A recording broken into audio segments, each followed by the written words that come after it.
What's a constitution? Guesses? An agreement. An agreement, a contract. Okay. Framework. Okay. More importantly, it's the source of authority. What creates the authority? So, I'm a human, you're all humans. What's our constitution? The source of the authority is the power greater than ourselves. Creation, whatever created this is the constitution. So the constitution is the creation of authority. Okay? And so, what is Parliament assembled? What is Her Majesty's courts? What is Her Majesty's government? Sorry, His Majesty now. What is it? It's a fiction of law. It's an idea, it's a concept. It's not a real thing. Okay? So, where is this authority come from? What's the source of authority? So, we've heard about the legislature, we've heard about the executive, and we've heard about the judiciary. Alright? So, and they tell us these are all independent. So is this true? Or is it all nonsense? Nonsense. Right. So, where does Parliament get its authority from? The Bill of Rights. That's the constituting authority? Crown. Yeah. Queen. Us, the people. Okay? In the Bill of Rights, in its first sentence it says,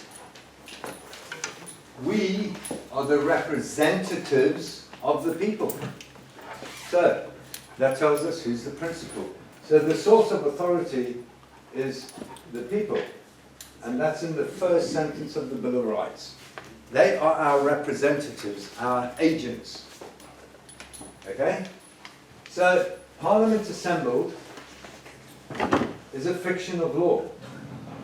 So the people are the master and the slave. But that's not politically correct, is it? Master, slave, everybody would understand what it's about. Okay? So it changed to master, servant.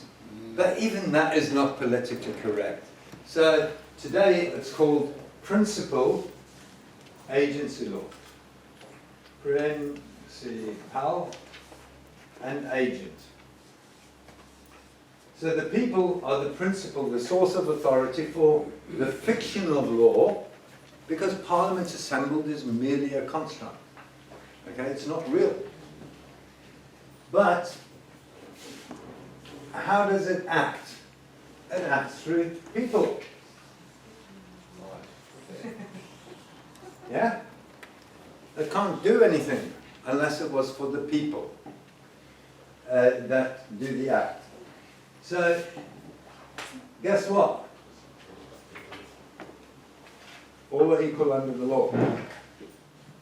And that's why in the Bill of Rights it says, Parliament assembled can do nothing to the prejudice of the people. So, by their own constituting authority, the Bill of Rights, they have self-constrained the legal fiction of Parliament assembled to act lawfully. Okay? So it's a perfectly lawful document. And so long as the agents are acting within the Constitution, it can't do anything to the prejudice of the people. Anything to the prejudice. Prejudice is anything which favours or disfavours somebody. A privilege. Okay? So, Parliament assembled is the agent of the people. Now, the way that so this is the written constituting authority. So when they say Britain has an unwritten constitution, utter bullshit. Okay? This is the written authority. This is the constituting authority of Parliament. They can do nothing to the prejudice of you or me. Now, if you read the Bill of Rights, it's actually a peace treaty. Because what happened was they removed the previous bloodline and put in a new bloodline. And so it's a power sharing agreement then between the new bloodline and basically the people. It's meant to be.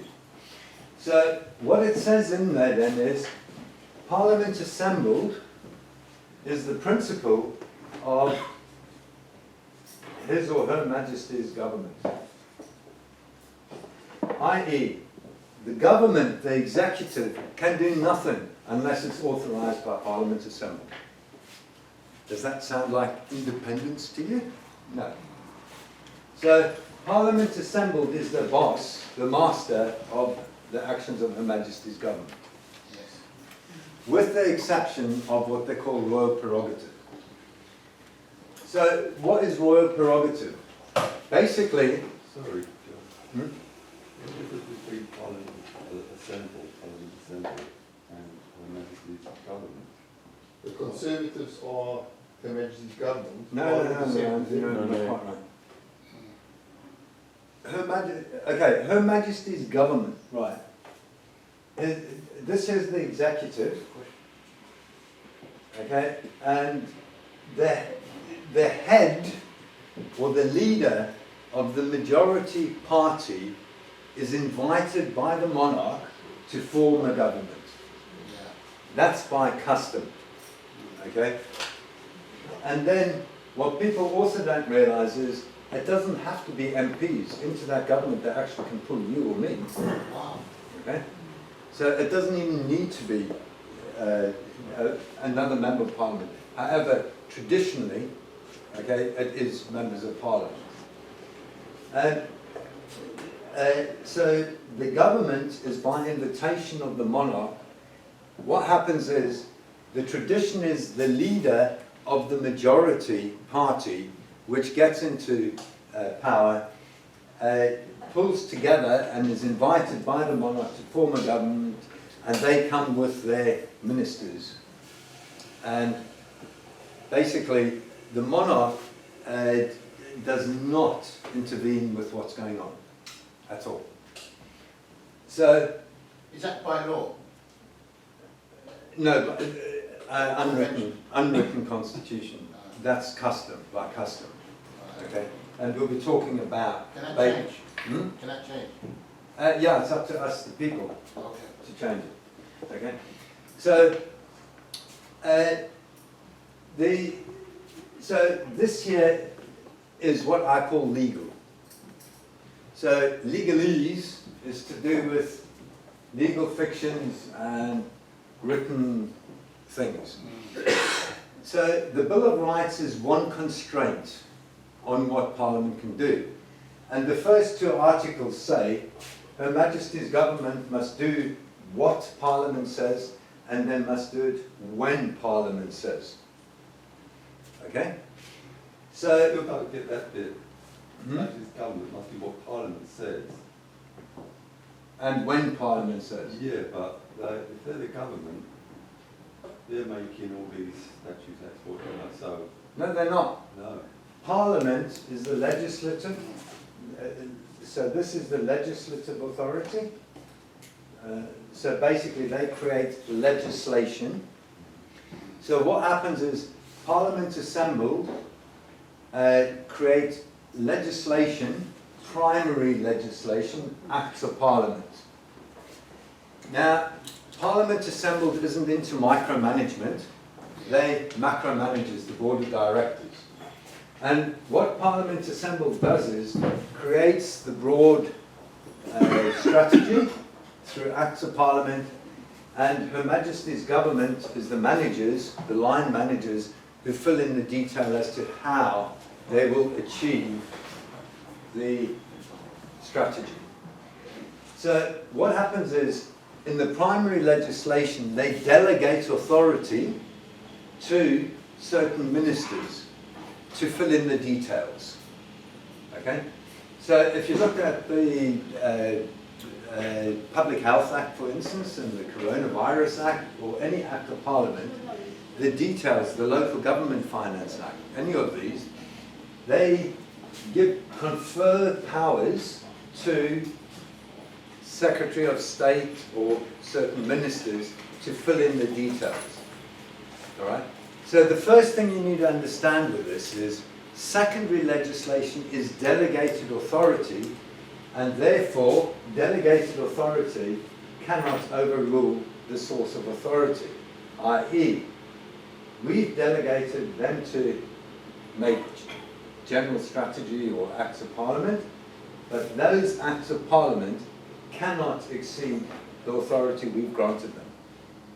Yeah, but sorry, again, the Parliament assembled, does that include both parties? That includes every MP. There's roughly So that's 650. just, say, the Conservative Party for now. No. Oh, right. So here's 650 MPs. Yeah. I Okay. think you explain it easier, Mark, when you say what makes 650 be able to tell 65 million what to do. Yeah, exactly. We'll come now. So 650 MPs. Okay, we go and elect the MPs, or some people go and elect the MPs. So in this current parliament, just to make it clear, because I think I know the question he's trying to get to, this current parliament, yeah, Mhm. the 650 MPs, the majority was the Conservatives. Therefore, the Currently, Conservatives. They are the current HMG. They're the current executive. No, not all of them. Only some of them. The ministers. Yeah. Okay. Right. Let's just start at the beginning. We go out and vote. Yeah. We get 650 MPs. The majority party, the leader of the majority party, is invited by the monarch to form Her Majesty or His Majesty's government. So Boris Johnson won, and the Conservative Party got the most seats in Parliament. It was the majority. Boris Johnson was the leader of the Conservative Party at the time, and therefore he was invited to form a government. He then made his list of ministers and presented it to Parliament, to the monarch, who signed off and said, thank you very much. So now that's how the executive's created. Oh, sorry, so 650 make all the sort of... All the different parties. Right. All the different. Yeah, they all join in to make all these new rules, whatever, and it's these lot under here, Mhm. fill in the fine details and... Yeah. Yeah. Then the MPs vote on it before it comes to legislation. No, the MPs vote primary legislation, acts of Parliament. This here, where it's delegated authority, or they call it conferred powers, if I confer power in you, if I give you a power of authority to act, same thing, okay? That means so long as you operate within those constraints of the power that I've conferred, then you're acting with my authority. If you're acting outside of that, you're acting illegally or unlawfully. And that's the prorogation case that we're talking about. Yeah, okay, we'll talk a bit about the prorogation case, because that's such an important case. Okay, so do you get it that the majority party, they, by custom, are asked by the monarch to form the monarch's government. Okay, so therefore, do you see a separation of powers here? I don't. No. Okay, it's a master-slave, principal agent. Okay, so here again, so here now you've got a principal-agent relationship. Here we've got a principal-agent relationship. Okay, and then what happens is the agents of Her Majesty's government then have another principal-agency relationship. Okay, so everything is principal-agents. A source of authority conferring authority on somebody else. Okay, so basically, when people say the separation of powers, that there's not a separation of powers. It's a simple master-slave thing. Okay, so that's utter bullshit.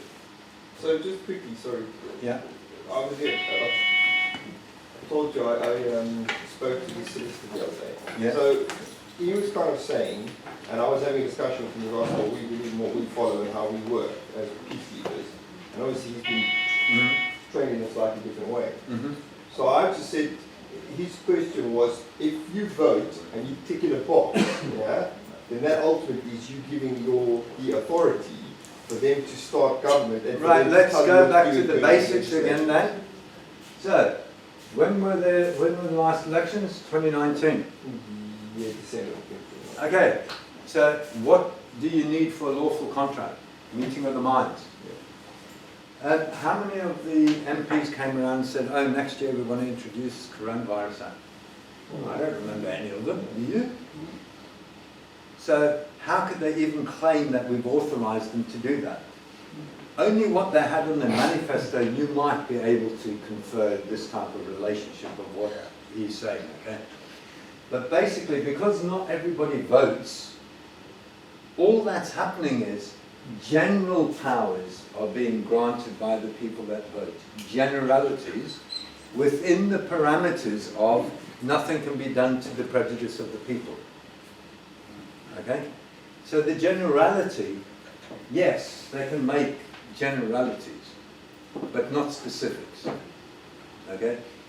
So to create primary legislation is a general power. Okay, and go back to what we said earlier, they need to show legitimate aim, they need to show rationality, and they need to show proportionality. So within the general powers, we the people have another way, okay, and that's called the law, right?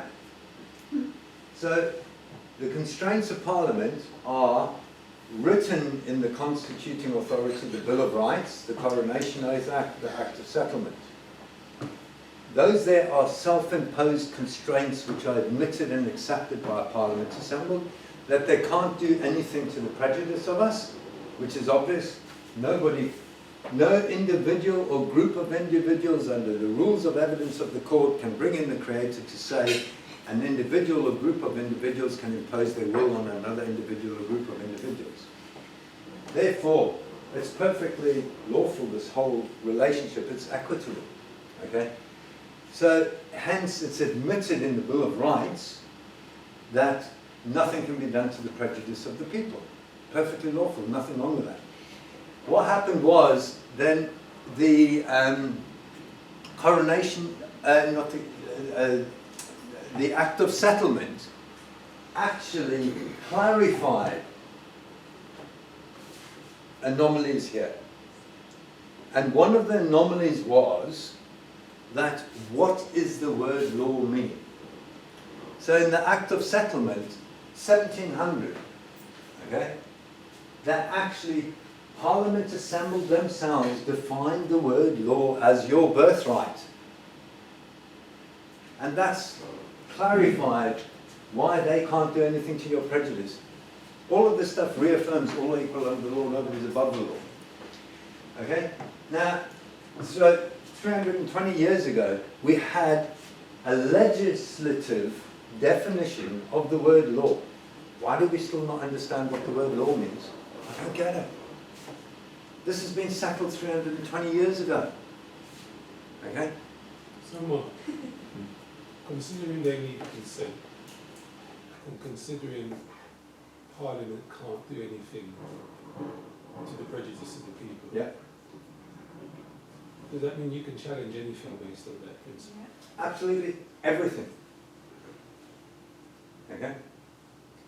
So, this here is the unwritten constitution, the law. Alright? So when we look at how should this operate, I wanted to go back to, for example, the Coronavirus Act 2020.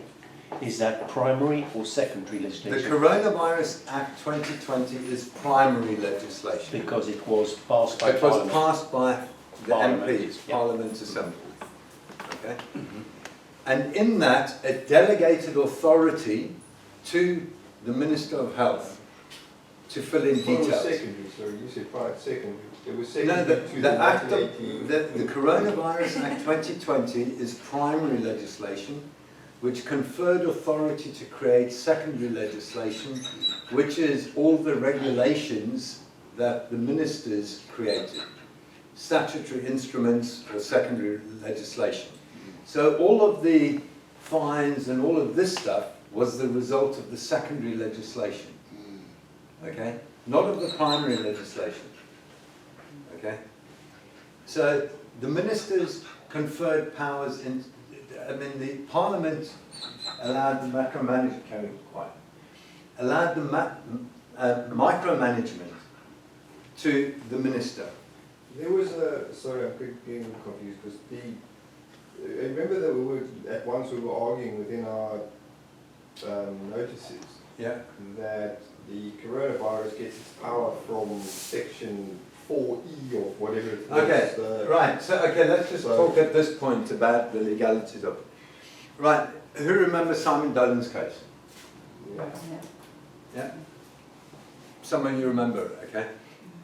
This nonsense should have stopped in 2020, October or November, whenever the appeal court case was. Right. What happened was, there was potentially an unknown risk called SARS-CoV-2.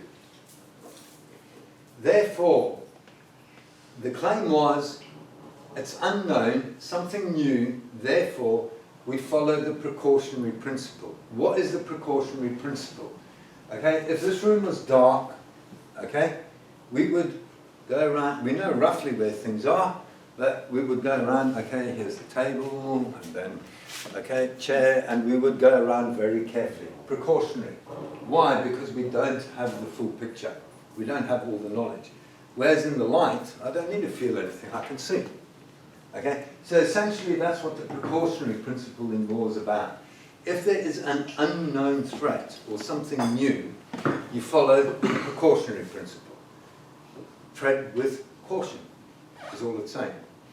We don't have knowledge available yet at this point in time, therefore we tread carefully, and once we have the knowledge, then we can assess whether there is a real risk or there isn't a real risk, and incorporate that new knowledge. Okay? So that's the precautionary principle.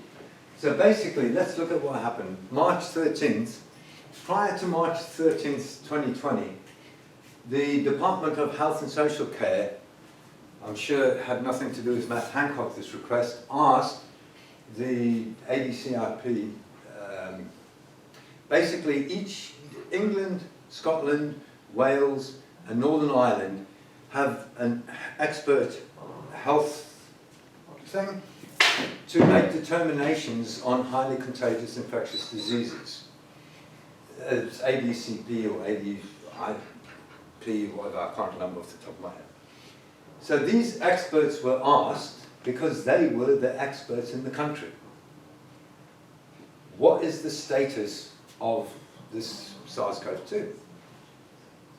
And they said, well, the data we have available as of 13th of March, it's bullshit.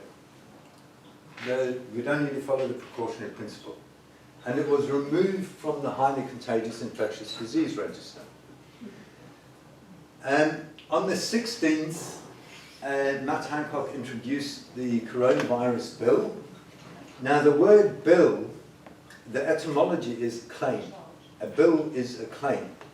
So if I'm a business and I give you a bill, I'm making a claim. What's the first thing you do when somebody sends you a bill?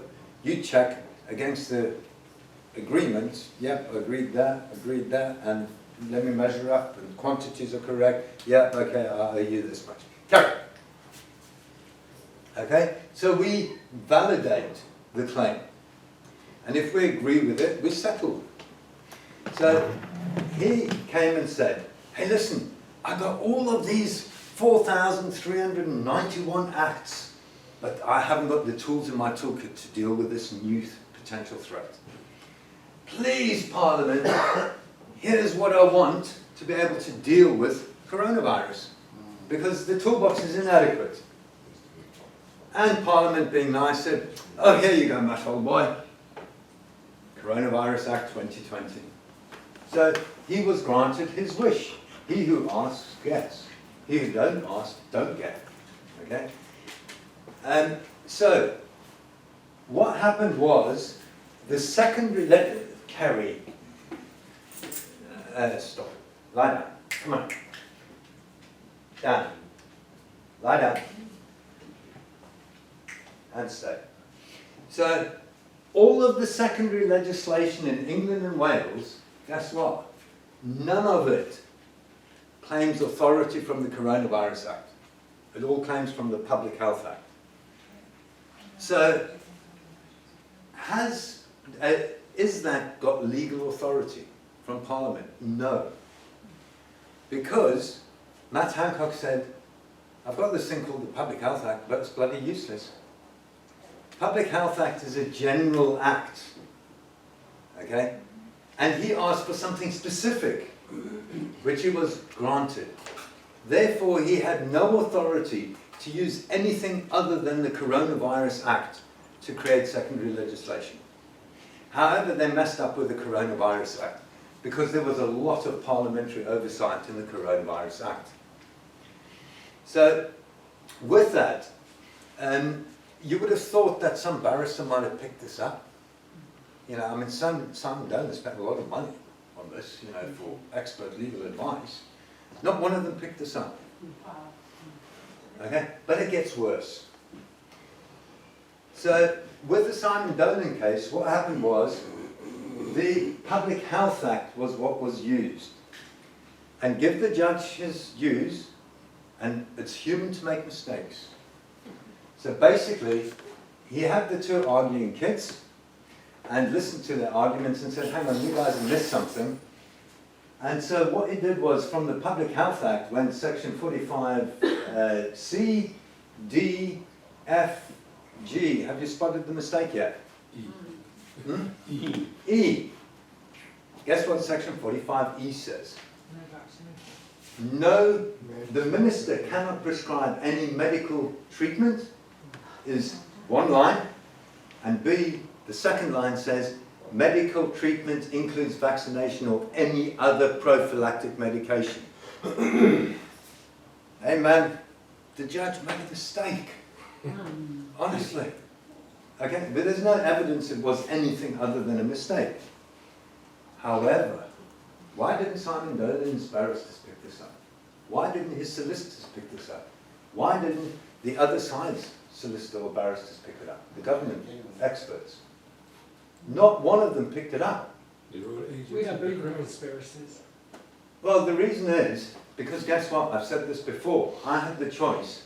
I could read the judgment when I lost that 40 grand, or I could ignore it. Okay? I chose to read it.